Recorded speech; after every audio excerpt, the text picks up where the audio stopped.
நல்லதே நடக்கும். ஓம் நம சிவாயும். எல்லாம் வல்ல ஸ்ரீ பாராகியம்மன் திருவடி சரணம். உலகத்தமிழ் நெஞ்சங்கள் அனைவருக்கும் உங்கள் சிஸ்டர் ராஜ கணபதியின் அன்பான வணக்கங்கள். இன்றைய பதிவில் துலாம் ராசி சுவாதி நட்சத்திரத்தில் பிறந்த நண்பர்களே, உங்களுடைய உழைப்புக்குன்னு ஒரு ஊதியம் இருக்கு, உங்களுடைய திறமைக்குன்னு ஒரு அங்கீகாரம் இருக்குது, ஒரு வாய்ப்பு இருக்குது. நீங்க யாருன்றத நீங்க நிரூபிக்க போறீங்க. உங்களுடைய வளர்ச்சி, உங்களுடைய திறமை மற்றவர்களுக்கு பெரிதளவு ஒரு ஆச்சரியப்படும் வகையில் இருக்க போகிறது. அதே போல மிக முக்கியமாக ஒரு நிம்மதி, ஒரு சந்தோஷம், கண்டிப்பா வெற்றி.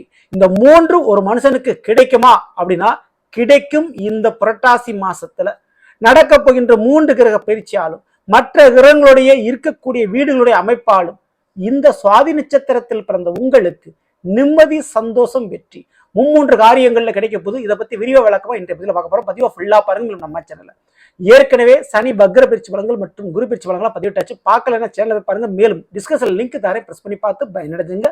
மறக்காம நம்ம சேனலை சப்ஸ்கிரைப் பண்ணிட்டு கூட தர பெல் ஐகானை பிரஸ் பண்ணிட்டு பக்கத்துல ஒரு ஆல் அண்ட் வசதி தவறாம செலக்ட் பண்ணுங்க. உடனே நான் பதிவிடக்கூடிய அடுத்தடுத்த பதிவுகள் உங்களுக்கு உடனுக்குடன் நோட்டிபிகேஷனாக வந்து சேரும். துலாம் ராசி சுவாதி நட்சத்திரத்தில் பிறந்த நண்பர்களே, வெற்றிவேல் வீரவேல் என்று சொல்வார்கள். முருகப்பெருமானுடைய பரிபூரண அருளை இந்த புரட்டாசி மாசத்தில் நீங்கள் பெறப்போகின்றீர்கள்.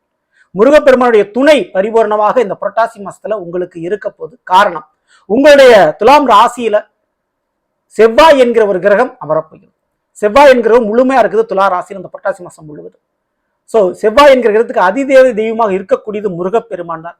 மேலும் மிக முக்கியமாக இந்த செவ்வாய் என்கிற ஒரு கிரகம் இருக்கும் பொழுது குறிப்பிட்ட ஒரு சந்தோஷம் சொல்லக்கூடிய ஒரு விஷயம், 3 விஷயத்துல சந்தோஷப்பட போறீங்க.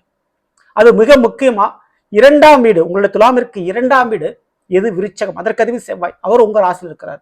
அப்போ குடும்பத்தில் ஏற்பட்ட கலகம், குடும்பத்தில் ஏற்பட்ட பிரச்சனை, குடும்பத்தில் ஏற்பட்ட கடன், ஸோ இந்த விஷயத்துல அடைத்தெறிந்து குடும்பத்தில் கூடிய பிரச்சனைகளை நீக்கி குடும்ப ரீதியான ஒரு சந்தோஷம், மகிழ்ச்சி கிடைக்க போகுது.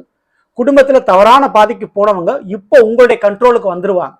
அதனாலேயே நிச்சயம் பெரிதளவு ஒரு நிம்மதி, சந்தோஷம் கிடைக்கும் குடும்ப ரீதியான விஷயத்திற்கு. இதுல உங்களுடைய நட்சத்திராதிபதி ராகு பகவான் உங்களுடைய துலாமிற்கு 5ஆம் இடம் கும்பராசியில தனித்து அமர்ந்திருக்கிறார். வேற எந்த கிரகங்களுடைய பார்வையோ தொடர்போ எதுவுமே கிடையாது, தனித்து இருக்கிறார். சோ அந்த நேரத்துல செவ்வாய் உங்களுடைய ராசியில இருப்பது ஒரு பக்கம் அதிர்ஷ்டத்தை கொடுத்தாலும் இன்னொரு பக்கம் வெற்றியும் கொடுக்க போகுது. அப்போ குடும்ப ரீதியான காரியங்கள்ல வெற்றியும் அதிர்ஷ்டமும் கூடி வருது. குடும்ப ரீதியான விஷயத்துல ஒரு சுபகாரியமும் நிச்சயம் நடக்கும். 7ஆம் வீடு மேசம், அதாவது துலா ராசிக்கு 7ஆம் வீடு மேசம், அதற்கு அதிபதியும் செவ்வாய் தான், அவரும் உங்க ராசியில் இருக்கிறார். அப்போ வாழ்க்கை துணை விஷயத்திலையும் ஒரு சந்தோஷம் நடைபெற போகுது. உங்க வாழ்க்கை துணை அல்லது திருமண காரியம் கைகூடி வரும். உங்க வாழ்க்கை துணை விஷயத்துல ஒரு வேலையோ தொழிலோ அவங்களுக்கு அமைஞ்சு அதன் மூலமாக குடும்பத்தில் ஒரு சந்தோஷ நிகழ்ச்சி நடக்கும். அப்போ குடும்பத்துல கூட பிறந்த சகோதர சகோதரிகள் வீட்டுல ஒரு நிகழ்ச்சி நடைபெறும். அதே போல உங்களுடைய வாழ்க்கை துணை வீட்டுல ஒரு விசேஷ சுபகாரியம் நடக்கும். ஸோ இதனால குடும்பத்துல சந்தோஷம் ஏற்படும். இது போக நான் ஏற்கனவே சொன்ன மாதிரி கடன் அப்படின்றது கண்டிப்பா அந்த புரட்டாசி மாசத்துல கடன் சம்பந்தமான பிரச்சனைகள் இருந்தால் அது குறைவதற்கு, அதுவும் குடும்ப கடன் அப்படின்றது தீர்வதற்கு வாய்ப்புகள் அதிகம். ஓகேங்களா? ஸோ மேலும் சுக்கிர பகவான் சுகத்தை அள்ளி கொடுக்கக்கூடிய ஒரு கிரகம். ஸோ அவரு 10ஆம் இட கடகராசியில் அமர்ந்திருக்கிறார். அப்போ இந்த புரட்டாசி மாசத்துல தொழில் ரீதியான ஒரு சந்தோஷம் கிடைக்கும். ஏன்னா தொழில் எதிர்பார்த்த மாதிரி ஒரு லாபமும் ஒரு பெயர் புகழும் உங்களுக்கு கிடைக்கும். அப்போ சுவாதி நட்சத்திரக்காரங்களுக்கு கூட பிறந்தவங்களால, கூட வந்தவங்க, அதாவது வாழ்க்கை துணையால மற்றும் தொழில், இந்த 3 விஷயத்திலும் ஒரு சந்தோஷம், ஒரு நிம்மதி, ஒரு புகழ், ஒரு மகிழ்ச்சி அப்படின்றது கண்டிப்பா இந்த புரட்டாசி மாசத்துல நடக்கும்.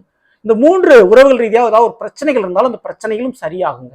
அதை நீங்க இந்த புரட்டாசி மாசத்தை தாராளமாக எதிர்பார்க்கலாம். அடுத்தபடியா நிம்மதி, எவ்வளவு காசு கோடி கூட கொட்டி கொடுத்தாலும் நிம்மதி கிடைக்காது. அப்படிப்பட்ட நிம்மதி ஒரு 2 விஷயத்தில் கிடைக்க போகிறது. அதுல மிக முக்கியமா துளாராசிக்காரன் சொல்றது இந்த வேலை சம்பந்தமான விஷயத்தில். ஏன்னா 6ஆம் வீட்டில் மீன ராசியில் சனிவான் அமர்ந்திருந்தார். இந்த சனி இப்போ வக்ரத்தில் இருக்கிறார். புரட்டாசி மாசம் முழுவதுமே அவர் வக்ரத்துல தான் இருப்பார். ஸோ வக்ரத்தில் இருக்கக்கூடிய சனி பகவான புதன் பகவான் உச்ச பார்வையாக 12லிருந்து பார்த்துடுறாரு. அப்போ 6ஆம் வீட்டுல இருந்த சனிவனுடைய தொல்லை கொஞ்சம் குறையுது. 6ஆம் வீடு இருந்து வேலை வாய்ப்பையும் குறிக்கும். அப்போ வேலையில இருந்த வேலை பழு, வேலையில இருந்த ஒரு கடுமையான ஒரு விஷயம் பிரச்சனை, வேலையில ஒரு நிம்மதி இருக்குங்க. சரிங்களா? ஸோ வேலையில எதிர்பார்த்த ஒரு காரியம் நடக்கும். வேலையில நிச்சயமா நிம்மதி இருக்கும். அடுத்தபடியா இந்த மூத்த சகோதர சகோதரிகள் கூட பிறந்தவங்களால, அதுவும் குறிப்பிட்ட மூத்த சகோதர சகோதரிகளால ஏதோ ஒரு பிரச்சனை, அவங்களுக்கு உங்களுக்கு ஒரு சொத்து தகராறு, இல்லை வேற எதுவும் பிரச்சனைகள், அவங்க குடும்ப வாழ்க்கையில் ஒரு பிரச்சனை, அது உங்களை பாதிக்குது. அப்படி மூத்த சகோதர சகோதரிகளால் ஏற்பட்ட பிரச்சனைகள் இருந்தும் உங்களுக்கு ஒரு நிம்மதி கிடைக்கும். அந்த பிரச்சனை முடிவுக்கு வந்துடும். ஸோ இந்த 2 விஷயத்துல ஒரு நிம்மதி என்பது கண்டிப்பாக கிடைக்கக்கூடிய வாய்ப்புகள் இருக்கு. இது போக 3 காரியங்கள்ல வெற்றி. அதாவது முக்கியமா உங்களுடைய அருமை தெரியாதவர்கள், உங்களுடைய திறமை தெரியாதவர்கள், உங்களை பத்தி தெரிஞ்சுக்காதவங்க, உங்களை நிராகரிச்சாங்க, உங்களை அவமானப்படுத்தினாங்க, உங்களை ஏளனம் பண்ணி ஒதுக்கி வைத்தார்கள். ஆனா அப்படிப்பட்டவர்களே நீங்க எல்லாம் இந்த வேலை நடக்காது, நீங்க எல்லாம் இதை முடிக்க முடியாது அப்படின்ற மாதிரி உங்களை புரிந்து உங்களுடைய அருமை தெரிந்து உங்களை தேடி நாடி மீண்டும் வரப்போகிறார்கள். அது எந்த உறவா வேணா இருக்கலாம்.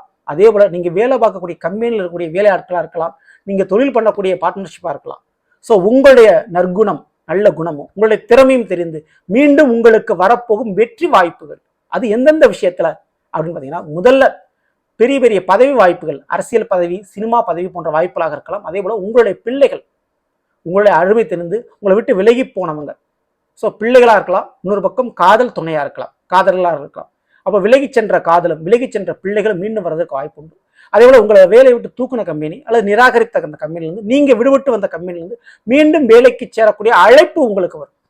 ஸோ அதுக்கு சான்சஸ் இருக்கு. அதே போல தொழில் பார்ட்னர்ஷிப், உங்களை விட்டு பிரிந்து போன ஒரு பார்ட்னர் மீண்டும் வந்து சேர்றதுக்கு சான்சஸ் இருக்கு. சரிங்களா? மேலும் படிக்கின்ற மாணவர்களுக்கு இன்னொரு முறை நீங்க இழந்த படிப்பை படிக்கக்கூடிய ஒரு சான்ஸ் கிடைக்கும். சரிங்களா? படிக்கக்கூடிய வாய்ப்புகள் கிடைக்கக்கூடியது இந்த புரட்டாசி மாசத்துல அதுக்கு உண்டான அச்சாரம் சொல்லக்கூடிய அதுக்கு உண்டான ஆரம்ப புள்ளின்றது போடப்படும். ஓகேங்களா? அப்போ சுவாதி நட்சத்திரக்காரர்களுக்கு மீண்டும் படிப்பு படிப்பதற்கு, நீங்க ஆசைப்பட்ட படிப்பு, உங்களுடைய கனவு படிப்பை படிக்கிறதுக்கு மீண்டும் ஒரு வாய்ப்பு கிடைக்கும். அதே போல எழுதக்கூடிய எழுத்து தேர்வுகள்ல வெற்றிகள் உங்களுக்கு கிடைக்கும். குறிப்பா வெளிநாடு இல்லை வெளி மாநிலத்துல போய் ஒரு எக்ஸாம் அட்டன் பண்றீங்க, ஒரு தேர்வு எழுதுறீங்கன்னா அதுல ஜெயிச்சிருவீங்க. ஸோ அதுக்கு சாதகமான ஒரு சூழ்நிலை இருக்கு. காரணம் புதன் 12ல உச்சஸ்தானத்துல கன்னி ராசியில் அமர்ந்திருக்கிறார். ஓகேங்களா? ஸோ அதனால வெளி மாநிலம் வெளி மாவட்டங்களுக்கு வெகு தொலைவில் போய் படிக்கக்கூடிய படிப்பா இருக்கட்டும், எழுதக்கூடிய தேர்வா இருக்கட்டும், அட்டன் பண்ணக்கூடிய இன்டர்வியூவா இருக்கட்டும், அதுல வெற்றிகள் உங்களுக்கு உண்டு. அதே போல சூரியனும் 12ல புதனோடு இணைந்து அமர்ந்திருக்கிறாரு. அவர் 11ஆம் வீடான சிம்மத்திற்கு அதிபதியாக இருக்கக்கூடியவர். 11க்குரியவன் 12ல. அப்போ வீடு விஷயத்தில் வெற்றி உண்டு. வீடு கட்டணும், இல்லை வீடு வாங்கணும், இல்லை வீடு விற்கணும், இல்லை வீட்டு பிரச்சனை ஓடிக்கிட்டு இருக்கு, சொத்து பிரச்சனை ஓடிக்கிட்டு இருக்கு, இப்படி வீடு சம்பந்தப்பட்ட ஏதேனும் ஒரு காரியத்தில் வெற்றியை நீங்க எதிர்பார்த்தா அந்த காரியம் முழுமையாக 100% வெற்றி கொடுக்கும். ஏன்னா அதுக்கு தேவையான பணம் பொருள் எல்லாத்தையுமே சூரிய பகவான் கொடுப்பாரு. ஏன்னா 11க்குரிய சூரியன் 12ல புதனோடு அமைந்திருக்கிறாரு. அப்போ நிலையான ஒரு இருப்பிடம், சொந்த வீடு, நிலையான ஒரு வீடு அப்படின்றது உங்களுக்கு அமையக்கூடிய வாய்ப்பு உண்டு இந்த புரட்டாசி மாசத்துல. அதனால இந்த புரட்டாசி மாசத்துல ஒரு இடத்தை மாற்றணும்னு நினைக்கிறவங்க அப்படி மாறி போனா இனிமேல் நிரந்தரமாக இருக்கக்கூடிய அமைப்பு உங்களுக்கு உண்டு. வேலை அடிக்கடி மாத்துறவங்க, தொழில் அடிக்கடி மாத்துறவங்க, வீட்டை அடிக்கடி மாத்துறவங்க, இந்த புரட்டாசி மாசத்துல எடுக்கக்கூடிய ஒரு மாற்றம் உங்களுக்கு நிரந்தரமான ஒரு வீட்டையும், நிரந்தரமான ஒரு வேலையும், நிரந்தரமான ஒரு தொழிலையும், நிரந்தரமான ஒரு இடத்தையும் உங்களுக்கு கொடுத்துரும். நீங்க போகக்கூடிய பதவியாக கூட இருக்கலாம். ஸோ நிரந்தரமாக்கி விட்டுரும் உங்களுக்கு. அடுத்து மிக முக்கியமாக இந்த குரு பகவான் 9ஆம் வீட்டில் அமர்ந்திருக்கிறாரு. அவருடைய 9ஆம் பார்வை உங்களுடைய நட்சத்திர ராகுக்கு, கும்பராசியில் இருக்கக்கூடிய ராகுக்கு கிடைக்குது இந்த மாசம். அதுல எந்த விதமான தடையும் இல்லை. அப்படி இருக்கும் பொழுது நிச்சயம் செவ்வாய் உங்களுடைய ராசியிலும் இருக்கிறார்.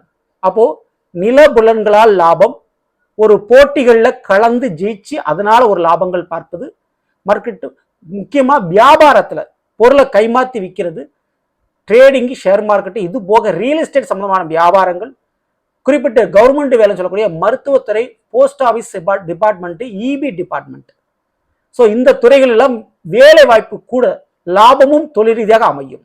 ஓகேங்களா? ஸோ இதுக்கு வாய்ப்புகள் இங்கே ஏராளமான முறையில் உண்டு.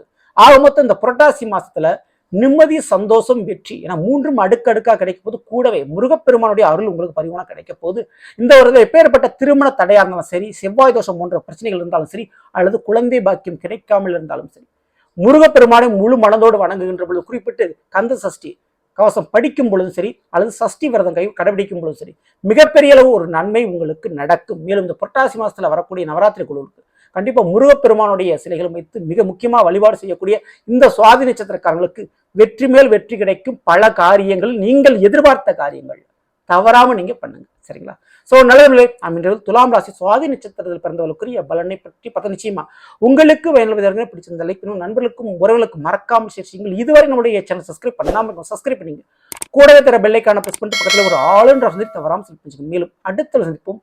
நன்றி, வணக்கம். நல்லதே நடக்கும். ஓம் நம சிவாயும். எல்லாம் வல்ல ஸ்ரீ பாரகியம்மன் திருவடி சரணம்.